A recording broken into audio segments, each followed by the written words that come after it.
this video is going to be about pricking out your seedlings, because there's a lot of questions about pricking out seedlings, especially when they're quite leggy. So we're just going to talk a little bit about that and how I would prick out here at the farm. So as you can see here, I've actually got some seedlings that I sowed only over a week ago. And don't get me wrong, obviously here at the farm, we have got very professional setup with heat mats, propagators, which are heated as well. So these have done really, really well. They are an annum as well, so they do grow very quickly and germinate very quickly. I've actually specifically got Anaheim here. So these are quite long, leggy seedlings at the moment, and they normally do this. Absolutely fine to prick out, they're nice and healthy.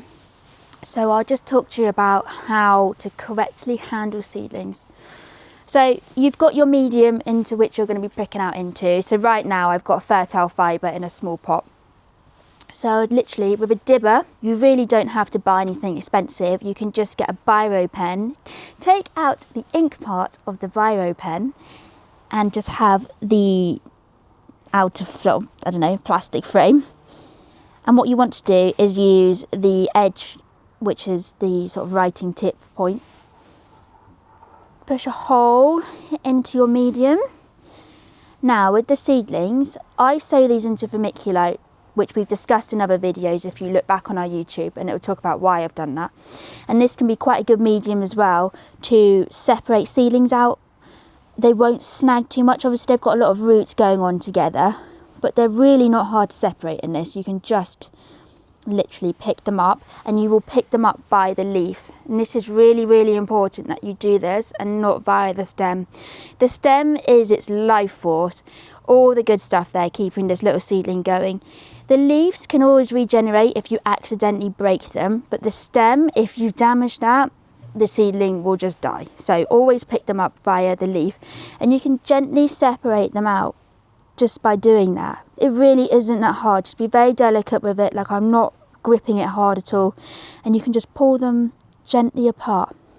So I take a seedling, I've made the hole in the medium, I just lay it like this. So you've got the roots sort of sat over it, and it's got quite a long root system. Again, you're sort of looking at your seedling that you've got, checking it's healthy, and this is really healthy. There's no signs of damping off, no mould, no nothing. The root system's great. So what I would do is, again, with that pointed tip at the end of the pen, gently down the bottom where the stem meets the roots, I would gently push it into the medium, and I mean really gently. You're not, this looks hard, but you're not being hard with it at all. Push it in all the way so you've buried in the stem and the leaves are still out of the soil or whatever medium you're using, and just gently use your fingers to push the soil in back around it, and that's that.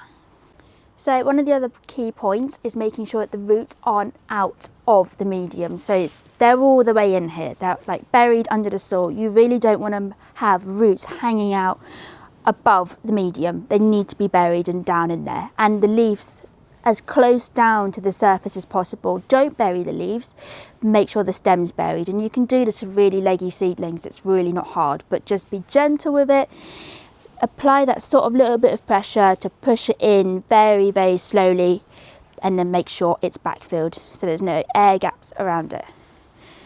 So to not get leggy seedlings in the first place is a lot of what your own setup is like at home. The main point about seedlings getting leggy is because they're searching for that light, so they will grow up really quickly, very tall, and they can be quite weak. So they're searching for light. So you want to make sure they're in a place in your house which has a lot of light during the day, and that can be quite hard over the winter months, but somewhere on a windowsill which gets all of that daylight possible, the best place for it.